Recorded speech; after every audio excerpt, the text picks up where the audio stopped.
بہت لوگوں کو یہ بات نہیں معلوم کہ کبھی ایسا وقت بھی آیا جب پاکستان اور افغانستان آپس میں ضم ہونے کی طرف چل پڑے تھے، یعنی یہ دو ممالک آپس میں مل کر ایک ریاست قائم کرنا چاہ رہے تھے۔ یہ پروپوزل دا افغان ایشو کے نام سے سب سے پہلے 1956 میں اس وقت کی افغان قیادت کی جانب سے انٹروڈیوس ہوا تھا۔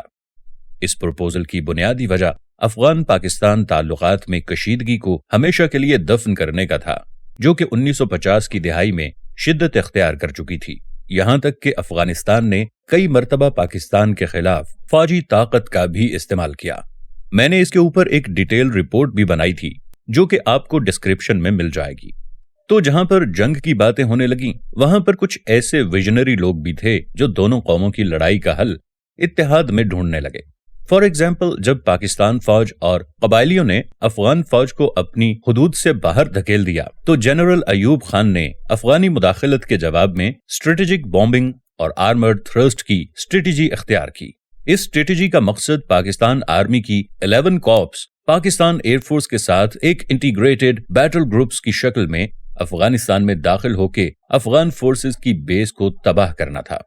لیکن اس سے پہلے کہ پاکستان جواب دیتا، اس وقت کے افغان ایمبیسڈر نے پریزیڈنٹ ایوب خان کو پرامن رہنے کی اپیل کی اور ایک پروپوزل ڈسکس کیا جسے انگلش میں کانفیڈریشن کہا جاتا ہے۔ یہ confederation plan basically Afghan prime minister Daud Khan کی پرزور اپیل پر تھا۔ کانفیڈریشن کا مطلب فیڈریشن سے تھوڑا ڈیفرنٹ ہوتا ہے۔ جیسا کہ آج کل پاکستان اور افغانستان فیڈرل ریاستیں ہیں جہاں ان کے اسٹیٹس یا پروونسز فیڈریشن کے ساتھ مل کر آپریٹ کرتے ہیں، کنفیڈریشن بھی اسی طرح یونٹس یا اسٹیٹس کے ساتھ مل کر آپریٹ کرتی ہیں، لیکن ان کے آپس میں لوز ایسوسی ایشن ہوتی ہے۔ اس سسٹم میں یونٹس یا پروونسز مرکز کے مقابلے میں زیادہ طاقتور ہوتے ہیں۔ تو پرائم منسٹر داؤد کے کنفیڈریشن پلان کے مطابق پاکستان اور افغانستان کی ایک کنفیڈریشن بن سکتی تھی جس میں دونوں ریاستیں خود مختار تو ہوں گی لیکن ان کا مرکز ایک ہوگا۔ اب اس مرکز کے پاس صرف فارن پالیسی، ڈیفنس، ٹریڈ اور کرنسی ہوگی۔ جب پاکستان اور افغانستان دو مختلف صوبوں کی حیثیت سے اپنے اندرونی معاملوں میں خود مختار ہوں گے، جبکہ اس پروپوزل کی کنڈیشنز کے مطابق دونوں ملکوں کے وزیر اعظم یا لیڈر بڑے بڑے تخت سنبھالیں گے۔ اس پروپوزل کو لے کر دونوں ملکوں کی اعلیٰ سطح پر بہت ملاقاتیں ہوئیں۔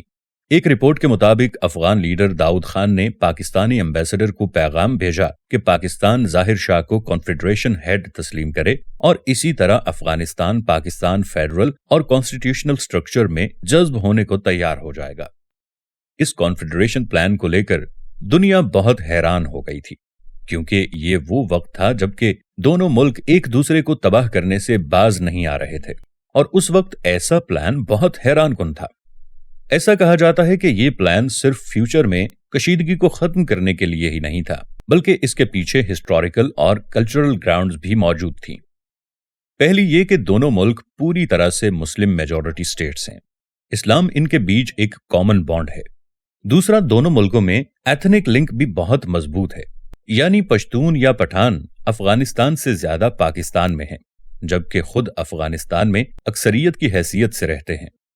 پٹھانوں کے علاوہ بلوچ اور ہزارہ کا بھی لنک ہے۔ تیسرا پہلو یہ کہ قدیم زمانے میں جب دونوں ملکوں کے نام کا کوئی وجود نہیں تھا، وہاں یہ دونوں خطے خراسان، توران اور کئی اور سلطنتوں کے اندر جذب رہے ہیں۔ چوتھا اور سب سے امپورٹنٹ پہلو اکنامک لنک۔ افغانستان دنیا میں سب سے زیادہ اکنامکلی پاکستان پر ڈیپینڈنٹ ہے، ان دنوں میں بھی جب یہ دونوں آپس میں جنگ کی کیفیت میں ہوتے ہیں۔ اب ان سب چیزوں کو سامنے رکھتے جائیے تو ایسی کنفیڈریشن کا وجود میں آنا ایک لاجیکل کنکلوژن ہو سکتا تھا۔ امریکہ، ترکی اور عرب ممالک نے اس کنفیڈریشن پلان کی کھل کر سپورٹ کی۔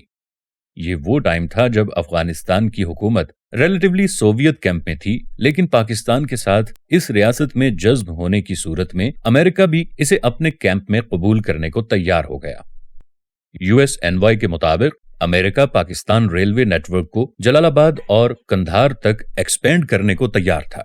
پاکستان اور افغانستان کے تعلقات بہت تیزی سے اچھے ہوتے جا رہے تھے، لیکن ہر بار کی طرح کچھ ایسا ہوا کہ اچانک یہ موومنٹ ریورس ہو گئی۔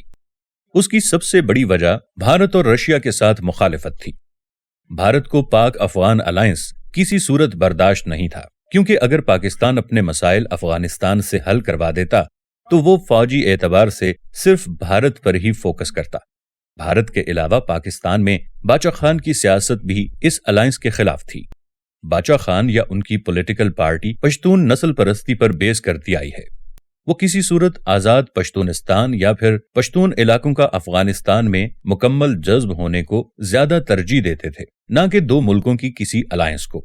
لیکن اس کانفیڈریشن پلان کو سب سے بڑی چوٹ اس وقت پہنچی جب داؤد خان کو انقلاب کے دوران قتل کر دیا جاتا ہے، اور ان کے بعد آنے والے افغان لیڈر کا رول بھارت کے پٹھوں سے بھی بدتر ہونا شروع ہو گیا تھا۔ اب یہ نہیں معلوم کہ دوبارہ کبھی ایسا کوئی پلان وجود میں آتا ہے، لیکن کیا آپ امیجن کر سکتے ہیں کہ اگر یہ دونوں ملک ایک ریاست میں تبدیل ہو جاتے تو ان کا پاور پوٹینشل کیا ہوتا؟ آپ کا اس ٹاپک کے بارے میں کیا خیال ہے؟ کائنڈلی اپنے خیالات ضرور ڈسکس کریں اور چینل کو سبسکرائب کرنا نہ بھولیں۔ Thank you for watching the video at Fahad کہوٹس چینل۔ مزید ویڈیوز کے لیے چینل کے ساتھ جڑے رہیے۔